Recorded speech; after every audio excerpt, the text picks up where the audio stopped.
What's going on, guys? It's Deadpan Duke here. Today, we're finally running through our top 25 albums of 2024. I usually do 50, but these were the 25 that really stood out to me this year. And of course, we have some honorable mentions that we'll go through. This will be an unscripted video, so apologies if it's a little cluttered, but let's hop in. Starting with our honorable mentions, we have Denzel Curry with King of the Mischievous South, Volume 1 and 2. We have Michelle with Songs About You Specifically, Justice with Hyperdrama, The Cure with Songs of a Lost World, Godspeed You! Black Emperor with no title as of 13 February 2024, 28,340 dead, Claro with Charm, and Chief Keef with Almighty So 2. Alright, let's hop into the real top 25. Starting with Common and Pete Rock, The Auditorium Volume 1. This is just classic old school hip hop. Common really sounds in his prime here. This is one that kind of went under the radar. We got my cat Marbles here getting in the camera. I'm gonna have to put you down, Marbs. Yeah, classic old school hip hop. Common sounds absolutely in his prime. The beats on this are incredible, and for two older guys, they made a fantastic record here. Moving on to number 24, The Great American Bar Scene by Zach Bryan. It's a shame about all the controversy that occurred with Zach Bryan earlier this year and the accusations of emotional abuse.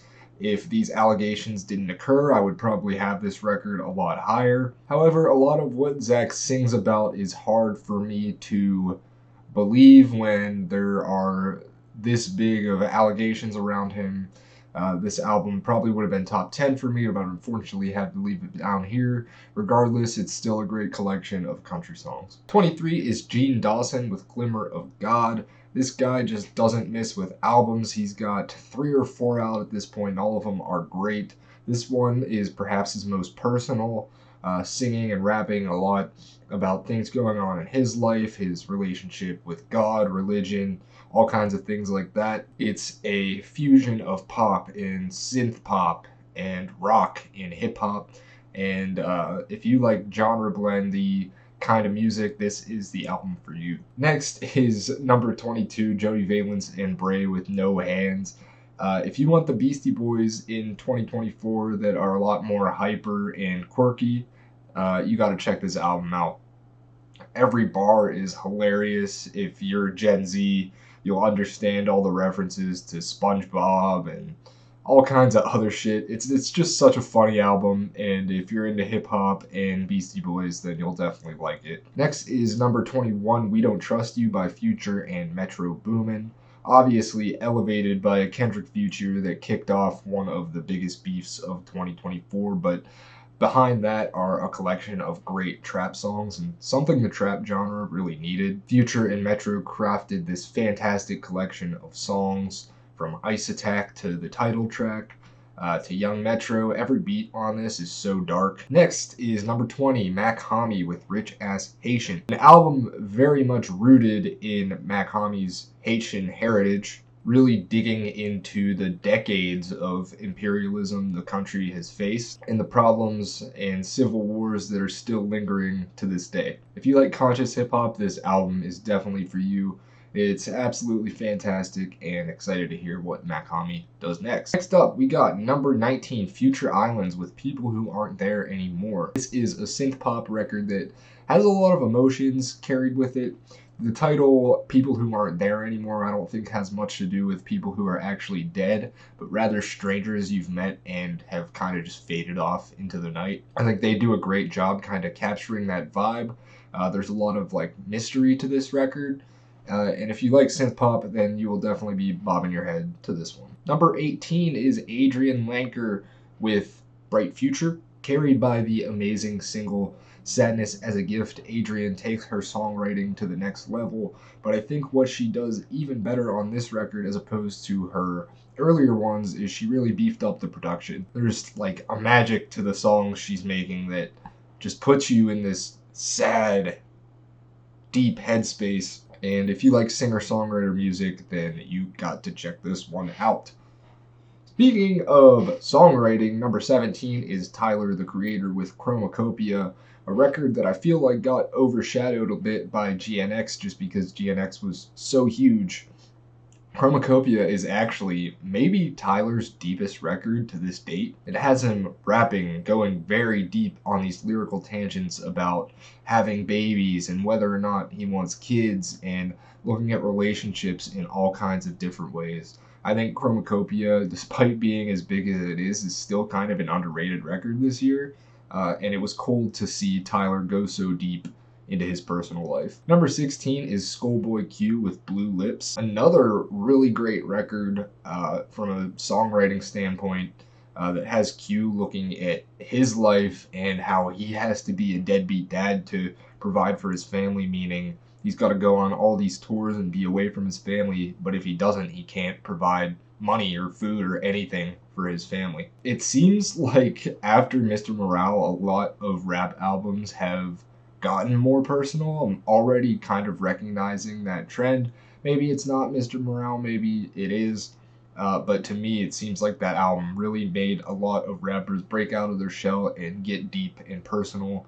That is what Blue Lips is, and we have even more records on a list that follow that same trend. Number 15 is Quadeca with Scrapyard. I don't even know what genre you would label this album. It's like electronic, shoegaze, hip hop, all these things meshed into one. Extremely unique and just so weird. If you liked his last record, I can't remember what it's called, but if you liked that one, the one We Didn't Mean to Haunt You, that's what it's called. If you liked that record, you will love this one. There's some amazing synth work on here. Quadeca just tries every genre under the sun on this album, and for the most part, it pays off. And just the artist transformation of where he was maybe 6 years ago to today is absolutely incredible. So gotta give him a lot of props. Number 14 is Logic with Ultra 85. Logic has to be one of the most enigmatic rappers out there because he can go from releasing something like Supermarket to something like this. This is easily one of his best records, if not his best to this day. He is rapping his ass off on almost every song here, and he does it in a way that doesn't come off cringy. Everything sounds very serious, and he does a great job painting himself in a way that I feel like he's been trying to portray himself this whole time. It just hasn't worked until now. Ultra 85 is fantastic. If you like Chipmunk soul beats, that kind of old school Kanye vibe, this record delivers a lot of that. I like most of the songs on here, if not all of them. And the album's a little bit long, but it never feels like I'm struggling to get through it. So number 13 is No Worries with Why Lord. So kind of a breakup album for Anderson .Paak. Every beat on here is absolutely scrumptious. I think this is even better than their first. Knowledge killed it on the production. There's a couple instrumental songs on here that I wish expanded further. I wish were full songs because they're just freaking fantastic. Anderson, great on the vocals. So many earwormy tunes on this thing. Love this one. Number 12 is Beth Gibbons, the front woman for Portishead with Lives Outgrown. Now, if you're a Portishead fan, I wouldn't necessarily go into this record expecting a Portishead type album. This isn't really a trip hop album. It's more of a folky record, folky singer-songwriter record. With that said, though, this record just blew me away. It can take a little bit of time to adjust to, but once it clicks, like, you put some headphones on and this thing just takes you into another dimension. Beth's vocals are so haunting. I don't even know where to begin. Like, this album feels like the ghost of like one of your closest family members dying and singing to you, and that is basically the album. So if you can handle that, then check out Lives Outgrown. Number 11 is Chelsea Wolfe with She Reaches Out to She. The best way I can describe this record is if Evanescence wasn't so self-serious and the production wasn't so grandiose and it was actually dialed back a little bit, it would be good. That's the best way I can describe this. This record reminds me of Halloween. It's very spooky. There's a lot of synth work and guitar work going on that is just very urgent. Every song feels like you're escaping this haunted house. And yeah, love this Chelsea Wolfe record. Top 10. Number 10, we have JPEG Mafia with I Lay Down My Life For You. JPEG once again creating these songs with ridiculous samples and somehow making them work. Like, some of these samples just sound ridiculous when you just listen to them, but once you hear Peggy screaming over it, it becomes really good. The rapping is always good, but the production is definitely standout here, and the reason it's in my top 10. Number 9 is actually Remi Wolf with Big Ideas. Honestly, didn't expect this one to crack my top 10. I knew it would be in the list, but yeah, kind of the way I made this list was just what I've listened to the most this year, and I've listened to this Remi Wolf record a lot. If you like pop, this thing has earwormy hooks, the verses are engaging, and Remi's just got a really enjoyable vibe to her music. This is a must listen for pop fans, and I'm excited to see what she does next. Number 8, another pop kind of rock-ish record, The Last Dinner Party with Prelude to Ecstasy. Oh man, this record is freaking phenomenal, dude. And the fact this is their debut record, they must have spent so much time on this. It sounds like you're watching a play. I don't even know if that's the best way to put it, because it doesn't sound like a musical, but it has that kind of vibe just because every song is so epic and big and grandiose. But man, the songwriting on this is fantastic. The hooks, super, super earwormy. Yeah, I mean, this is, I don't really even know what to say about this one, but it's in the top 10. If you like rock, if you like pop, this is a group full of ladies making great pop rock. Check it out. Number 7, we made a video about her not too long ago, Cindy Lee with Diamond Jubilee, that created this weird old school world. It sounds like an album that was made in the 60s and then dug up and recovered in 2024. That's the way that I'll put it. Fantastic guitar work, love the vocals. It's such a lonely record. If you're into that sort of thing, throw this on, go on a road trip, and just drive across the plains of Nebraska, because that's the vibe you're going to get on this record. Now, number 6, of course, Kendrick Lamar with GNX. I predicted it in my video. I think the video was called Kendrick Just Destroyed Drake or something like that, but I said Kendrick was going to come through this year with a record full of West Coast bangers, and that's exactly what he did on GNX. Really not a single miss on here except for maybe the title track, but even that one's grown on me a little bit. I just think the beat's a little rough. Love what Kendrick did, bringing some lesser known underground rappers into the fold here. Love the feature on what the fuck is the third song called? I can't remember. It's the one with the Joker line, though. I think that dude killed it. Dodie Six was maybe his name. But yeah, that song, fantastic. So many bangers. Can't wait to see him perform these at the Super Bowl.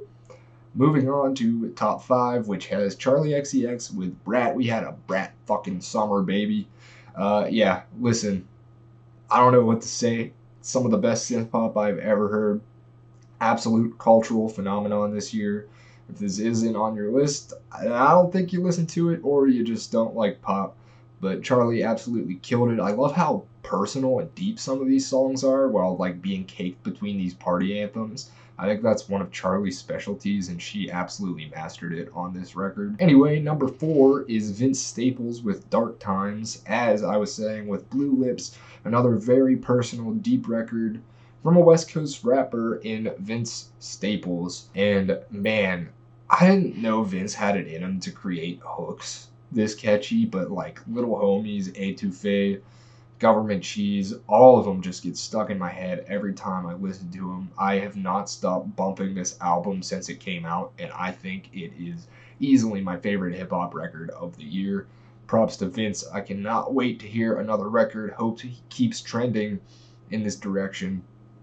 Number 3, of course, we have Magdalena Bay with Imaginal Disc. Wow. Synth pop perfection. Literally every song on here is an experience. It's so good. If you haven't heard Cry For Me yet, that is the song I would check out first, because the string work and the vocals over everything, it's just beautiful. It's magnificent. The build-up is insane. Every other song on here too, so good. The Ballad of Matt and Nika is a fantastic closer. There's like a rhythm that goes on throughout the whole record that just builds up and then finally explodes on that final song. Yeah, absolutely love this record. Could have been my number one or two. It was hard, but number two is actually Smile by Porter Robinson, a record that literally like a record that literally like transports you back to 2010. Just the whole aesthetic around it, like the XD lol aesthetic is what it reminds me of. It feels like the early days of the internet, like when we were all kids. I'm 24, so like for the rest of us that are 24, just go listen to this and it'll remind you of like 7th or 8th grade middle school days. Yeah, wow, Smile is great. All the hooks are infectious. There's these overtones of nostalgia that are just so heavy and emotional. And Porter has been so good at capturing this feeling of like childhood and like the urge to go back to it. I think out of everyone I've ever listened to, he might do it the best. So if you like folktronic, synth pop, electro pop, Smile, you will love, and you have to listen to it now.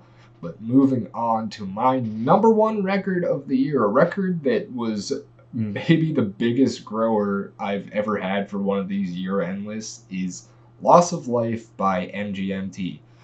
Oh man, there's like, I don't even know where to start on this record. Every song is a slow burn that takes a while to build up, but once this record finally clicks for you, it's just so good. It's very relevant to today, especially songs like Nothing Changes. That might be my favorite song on here, the way that guitar builds up, and it's just about the world, and no matter how much people see things go wrong, it just can never change to normalcy. The duet with Christine and the Queens on Dancing in Babylon is so fantastic.